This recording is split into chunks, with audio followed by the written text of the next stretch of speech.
جو عورت حیض سے پاکیزگی کے بعد یہ عمل کر لے اس کو اگلی ماہواری نہیں آئے گی، بحکم خدا حاملہ ہو جائے گی اور اللہ پاک اولاد عطا کر دے گا۔ بسم اللہ الرحمن الرحیم، نحمدہ ونصلی ونسلم علی رسولہ الکریم، اما بعد۔ السلام علیکم ورحمۃ اللہ وبرکاتہ۔ محترم دوستو، آج کل کے دور میں زیادہ تر لوگ شادی شدہ حضرات جو ہے ان کا ایک مسئلہ بن چکا ہے، اور وہ ہے اولاد سے محرومی۔ پیارے دوستو، اولاد کا ہونا رب کریم کی بڑی نعمت ہے، اور پھر اولاد کا خوبصورت ہونا، صحت مند پیدا ہونا، بیماریوں سے پاک ہونا رب کریم کی ایک الگ نعمت ہوتی ہے، اور پھر اولاد کا نیک اور صالح ہونا زندگی کی سب سے بڑی نعمت ہوتی ہے۔ لیکن آج کل کے دور میں زیادہ تر میاں بیوی جو ہے اس محرومی کا شکار ہوتے ہیں۔ پیارے دوستو، اولاد کی نعمت سے محروم ہوتے ہیں تو آج سے نا امیدی چھوڑ دے، اور ہمارا آج کا جو وظیفہ میں آپ دوستوں کو بتاؤں گا، آج سے یہ وظیفہ پڑھنا شروع کرے۔ یہ قرآن کریم کی بڑی خاص آیت کا وظیفہ بتا رہا ہوں۔ جو بندہ بھی اس خاص وظیفے کا ورد کرتا ہے، رب کریم اس کو اولاد ضرور عطا کر دیتا ہے، اور اولاد بھی خوبصورت اور خوبصیرت ہوگا۔ پیارے دوستو، اولاد بھی ایسا ہوگا جو آپ کے لیے آنکھوں کا ٹھنڈک بن جائے، آپ کی زندگی میں خوشی اور بہار لے کر آئے، ہر قسم کی بیماریوں سے محفوظ رہے، ناقص اعضاء سے محفوظ رہے، بدصورتی کا خوف انشاءاللہ آپ کے دل میں نہ ہوگا۔ رب کریم انشاءاللہ آپ کی اولاد کو خوبصورت پیدا فرما دے گا۔ میرے دوستو، بعض عورتوں کے مسئلے یہ ہوتے ہیں کہ ان کا حمل نہیں ٹھہرتا، اور بعض عورتوں کا مسئلہ یہ ہوتا ہے کہ ان کی حمل تو ٹھہر جاتی ہے لیکن وہ ضائع ہو جاتی ہے، اور بعض عورتوں کے مسائل یہ ہوتے ہیں کہ بچہ پیدا ہو جاتا ہے لیکن اعضاء سے وہ ناقص ہوتا ہے، ہاتھ، کبھی پیر، کبھی کان کے مسائل، کبھی دل کے مسائل، یعنی کوئی نہ کوئی بیماری اس کے ساتھ آ جاتی ہے۔ میرے دوستو، ہمارا آج کا یہ وظیفہ انشاءاللہ آپ کی یہ تمام تر محرومیوں کو مٹا کر رکھ دے گی، اور انشاءاللہ مہینے کے اندر رب کریم آپ کو خوشخبری عطا کر دے گا۔ پیارے دوستو، آپ نے یہ وظیفہ کس طرح پڑھنا ہے اور کتنی تعداد میں آپ نے تسبیح پڑھنی ہے، اس کے لیے آپ نے ویڈیو کو مکمل دیکھنی ہے۔ انشاءاللہ یہ چند منٹ کی ویڈیو آپ کی زندگی میں خوشیاں لے کر آئے گی، آپ کی زندگی میں اولاد کی خوشخبری لے کر آئے گی۔ انشاءاللہ اس وظیفے کے پڑھنے والے کو رب کریم کبھی بھی محروم نہیں کرتا، رب کریم اس کی جولیاں اولاد جیسی نعمت سے بھر دیتا ہے۔ بس آپ نے پڑھنا کامل یقین کے ساتھ کرنا ہے، اور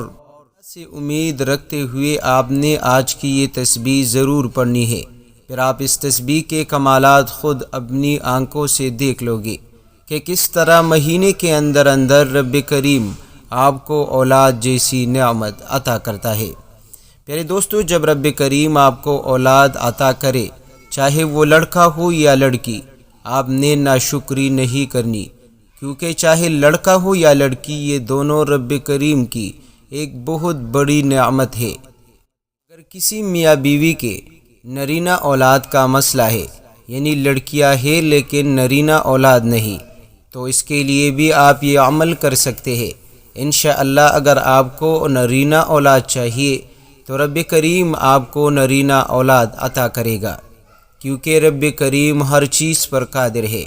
اور رب کریم کا خود ارشاد مبارک ہے کہ جس کو چاہے نرینہ اولاد عطا کرے، اور جس کو چاہے اس کو لڑکی عطا کرے، اور جس کو چاہے رب کریم دونوں عطا کر دیتا ہے، اور جس کو چاہے بانجھ کر دیتا ہے۔ یہ رب کریم کا صاف اعلان قرآن کریم میں مذکور ہے۔ محترم ناظرین، جب بھی عورت پاکیزگی کے ایام میں آ جائے، یعنی حیض کی بیماری سے پاک ہو جائے، تو اچھی طرح غسل کر کے 2 رکعت نفل اس خاص مقصد کے لیے آپ پڑھ لے، اور اس کے بعد آپ کثرت سے رو رو کر آپ نے رب کریم سے رو رو کر اس آیت کی تسبیح پڑھنی ہے۔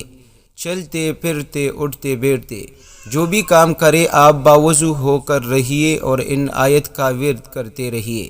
رب لا تذرنی فردا وانت خیر الوارثین، اے رب کریم مجھے اکیلا نہ چھوڑیے اور تو ہی بہتر وارث ہے۔ محترم ناظرین، آپ میاں بیوی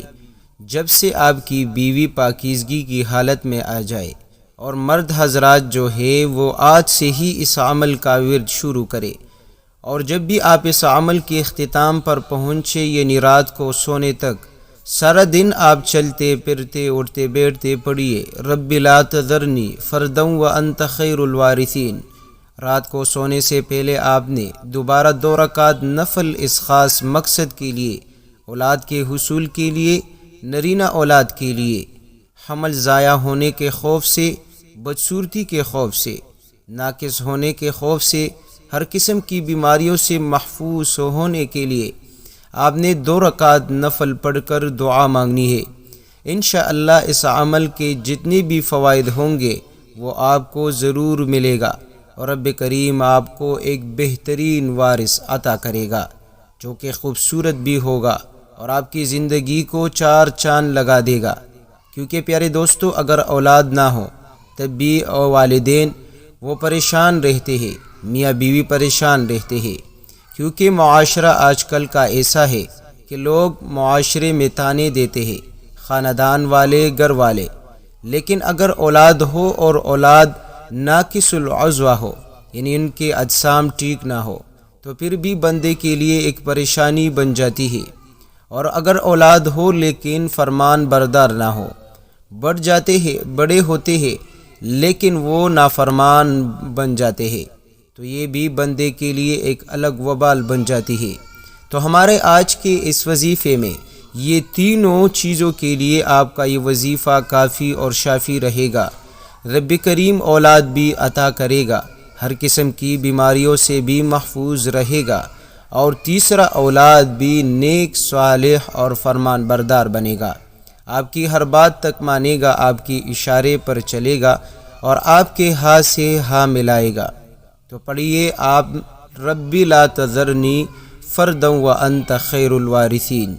محترم ناظرین، جب رب کریم آپ کو اولاد جیسی نعمت کی خوشخبری دے اور آپ کے آنے والا ماہواری نہ آئے تو سب سے پہلے رب کریم کی شکر ادا کرے، اور شکریہ میں آپ نے نماز بھی پڑھنی ہے، 2 رکعت صلاۃ شکر پڑھ لے میاں بیوی، اور اس کے بعد جتنا آپ کی طاقت ہو آپ مالدار ہے اپنی استطاعت کے مطابق رب کریم کے نام پر صدقہ دے انشاءاللہ، کیونکہ رب کریم کا ارشاد ہے لَإِن شَكَرْتُمْ لَأَزِيدَنَّكُمْ، اگر آپ میری نعمتوں کا شکر ادا کرو گے تو میں اور بھی بڑھاؤں گا یعنی زیادتی عطا کروں گا۔